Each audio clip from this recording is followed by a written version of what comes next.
Hi everyone. Today's session is about risk management for a medical devices company and in Codebeamer. Therefore, as you all know, from the MDR perspective, that is medical device regulations perspective, uh, every manufacturer needs to document, implement, and monitor a product safety risk management system. And one of the key thing there is the ISO 14971, which outlines the risk management specifically for medical devices.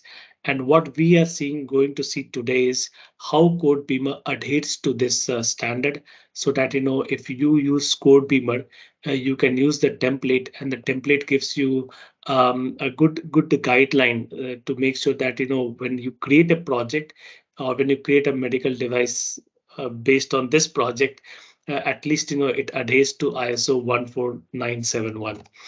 Therefore, as per this standard, the key things there is this that one is the hazard. That is, when you start with the risk management, the very first thing is to identify a hazard. Hazard is an is is the potential source of a harm.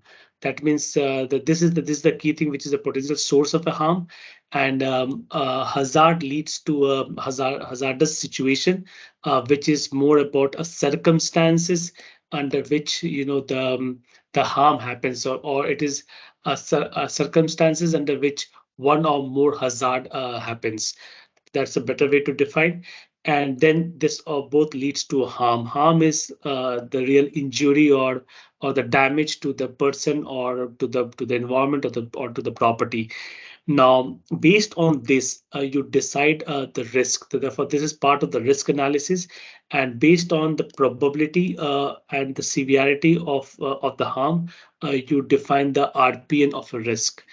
And that is what is defined here on the right hand side. Therefore, it starts with a risk analysis, which I talked about, identifying a hazard and a hazardous situation and the harm, and then evaluating it. That is, you define the probability and the severity, and then you get a RPN number, and then based on the RPN, you decide, what all for which all risk, what all control measures you want to do to mitigate those risks.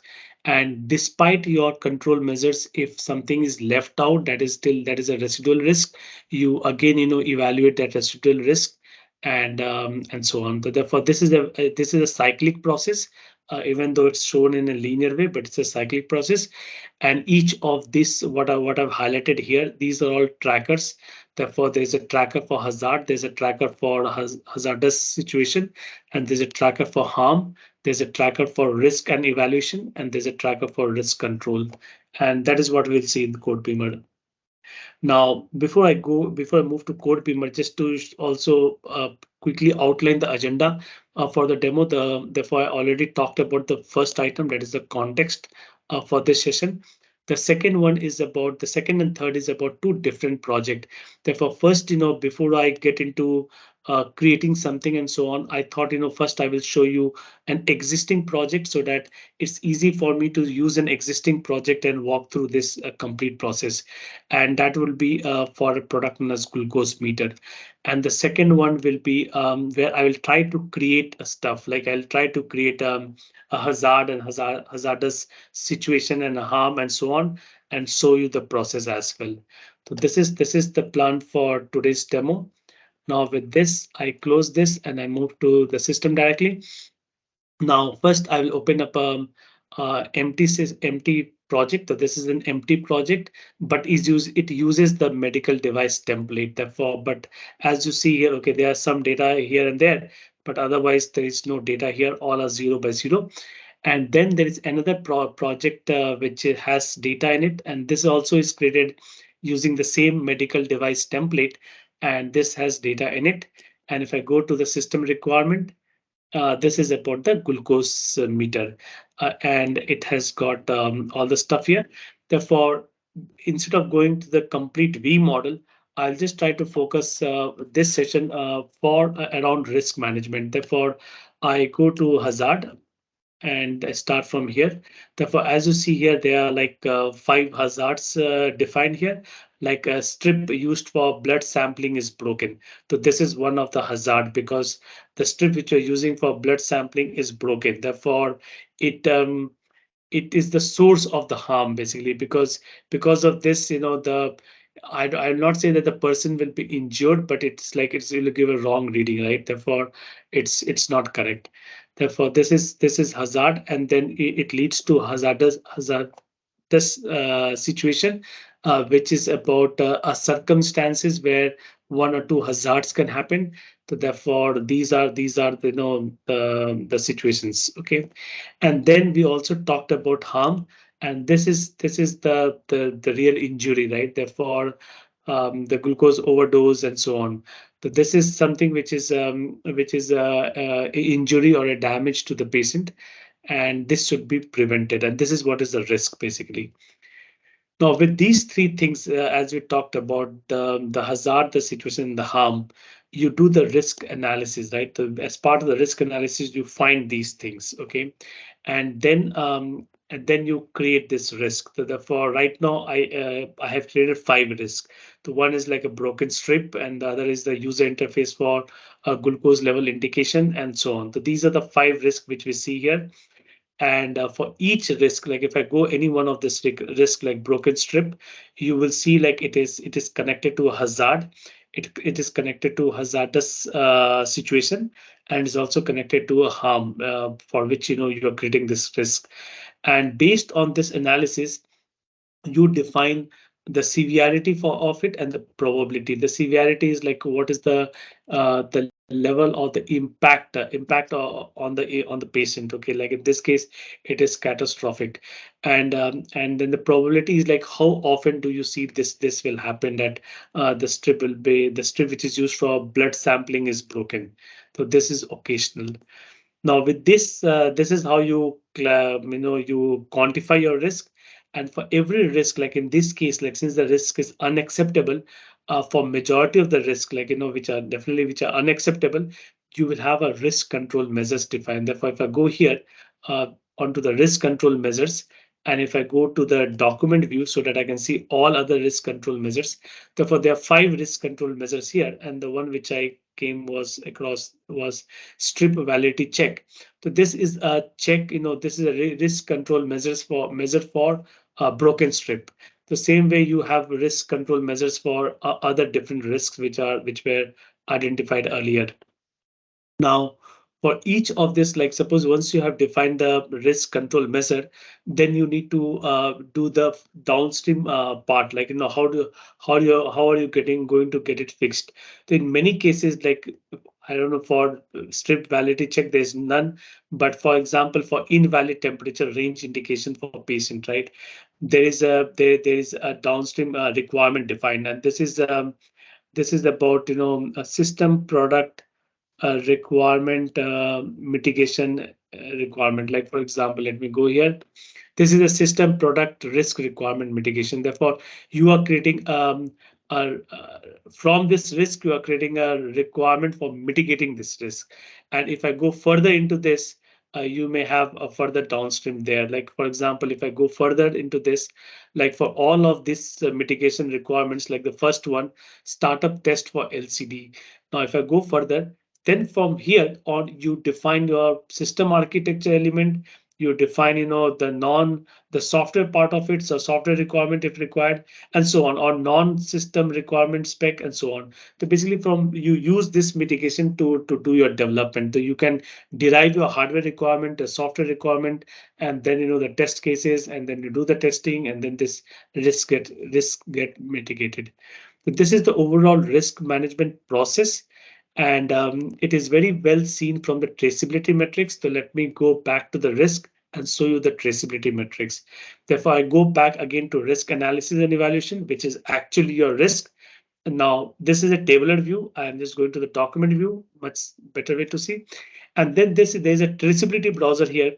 So I go to the traceability browser. Now for today's session, I've already created a view so that I don't need to do it again. And just from the time optimization perspective. Therefore, as you see here, the first level is the hazardous situation. The second level is based on that situation, what are the risks, that is risk analysis and evaluation, and then what are the risk control measures for the identified risk. And then for this risk control measures, I'm creating a system product risk requirement mitigations. And then from the mitigation, then we start doing the development. Therefore, we define the architecture need, then we define the hardware, software needs, and then do the development. And then, you can do the testing and you can put all this in the traceability metrics. So this is a quick thing on the traceability. And the next other thing which I wanted to show was this, that when you go to the risk, you also see something known as risk metrics browser. This is also very useful because this gives a quick glance of all the risks. Therefore, I have 5 risks. So it shows like one, and this is 5 risks. But if you see here, there are two things here, one by one. What it means is there's a one risk and there's a one requirement which it is mitigating. You can also have one risk mitigating 2 requirements, so it will be 1 by 2 and so on.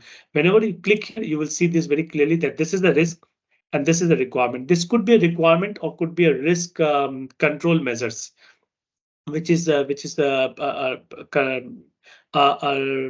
requirement to mitigate this risk.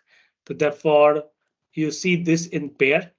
Now, whenever you look at these risks, there will be some risk where you will do the mitigation, and after mitigation, you may not have any residual risk. In such case, you will not see that here after in this chart. Like, if I do a risk matrix after mitigation, if I don't have a residual risk, I will not see it here. So that means if you see here, there are 5 risks here, and after the mitigation, still, 4 of them are still critical. They are still in the critical zone. Now, I missed to explain you this risk matrix. It's very simple. It's on the y-axis is a probability, and on the x-axis is the severity. Now, this 5 level of probability, this is as per the standard, but this can be configured. If you want 6 level or 10 level, all that is possible on both the axes. It's just a configuration. So that is how the risk matrix diagram looks like. And then the combination of this is the combined risk matrix. Therefore, here actually the priority is given to risk matrix after mitigation, and then based on that, this is plotted here. Okay, so with this is about a quick flow about how ISO 14971 looks like in Codebeamer for an existing project, so that it has data. It was easy to walk through. Now I will go ahead and to an empty project. So this is a different project known as Amit WFN demo. And in this project, I'll start from like hazard. Therefore, I will go here. I just mapped some examples in which is highlighted in yellow. And like, for example, I'm going to create a hazard, and this time I've picked a MedDev product known as catheter, and I go and create a hazard. Therefore, if I go here, I create a hazard, and why I'm calling it as a like a part in the part of the catheter is contaminated. This is a hazard because this is a potential source of a harm. Like if your catheter is contaminated, therefore you will get a UTI infection, and that is a harm to the patient. So this is a hazard, and now based on this hazard, I go and create a hazardous situation, and the situation is you are using one of the contaminated catheter onto a patient. Like unfortunately, one of them which was contaminated, it is used in the patient. Okay, and then and then there's attribute field here, right hand side. I'm not filling up all those, and then I also create a harm. Like once it is used, what is the harm the patient will have? And in this case, the patient. In this case, the patient will have an infection. Therefore, I go here and just put this harm, and then I save it. So now I have got all the 3 things, that is hazard, hazardous situation, and harm. And this is all part of the risk analysis. Like I'm just trying to show you how to create the data. but this is part of the risk analysis. And now definitely I have a risk now. Therefore, I go ahead and create a risk. Therefore, I go and create a risk here, and I call it as a uh, just I think oh, I already have it here. Unacceptable risk or catheter unacceptable risk, for example. Okay, and then I do a save. Now you see here when I create a risk, I did a risk analysis and evaluation. Therefore, I identified a hazard, and that's how I'm creating this, right? So therefore, I should be able to choose the hazard for which I've created this. So therefore, there's only one. Therefore, a part of the catheter is contaminated. I select this, and then there should be a hazard this situation, and I go and say that okay, yes, it is used in the patient, and that is the situation. It's still not refreshing. I think I did not click the add. Select this, add, it gets added. Then I go to the next one, and this also will lead to a harm. Therefore, the patient is diagnosed with the UTI infection, and I'm done. Therefore, I did this. I based on this these three items, I identified a risk, right? And now I feel that from the severity perspective, this risk is very critical. Okay, and what is the probability of happening of this risk? Suppose I say it's frequent. Okay, that means very frequently you have a situation where your catheter is contaminated. Some part of it is contaminated for whatever reasons. Okay, this is just a for illustrative perspective. And then the risk level, I say that this is unacceptable. Now, these are all what I'm defining here. These are initial risk analysis and from the severity, probability, and the risk level perspective. Now, these things can also be quantified, and you can put calculation. Like, for example, if I go back, I can have P1 and P2, two variables, and then based on that, I can decide the probability. And then based on the probability and the severity, I can also do a quantification of the RPN number. So all this can be quantified. You can also have your custom field also here. Now, after this, suppose I just stop here, okay, and then I go to see risk metrics. Therefore, if I see the risk metrics, like I have only one risk because I just created only one risk, and there's from the mitigation perspective, I've not defined anything about the mitigation. Therefore, it's all blank, and on the combine, it will just show me the original one. So now I go back to the the risk which I have here, and I can define a mitigation. Therefore, I can, in order to say instead of system requirement, what I will do is I will go here and I can define a risk control measure for this. And I can call it as, I already have something here. Therefore, I call it as a risk non-reactive material. Basically, I'm just saying that, a non-reactive material evaluation and selection should be done for this. Just as a, or I can say risk control, I can say choose a material which is non-reactive. But this is choose a material which is non-reactive, and I just save. So now what has happened is this, that for this risk, I have a downstream which says that risk control, which says choose a material which is non-reactive, so that the catheter could be a safe thing.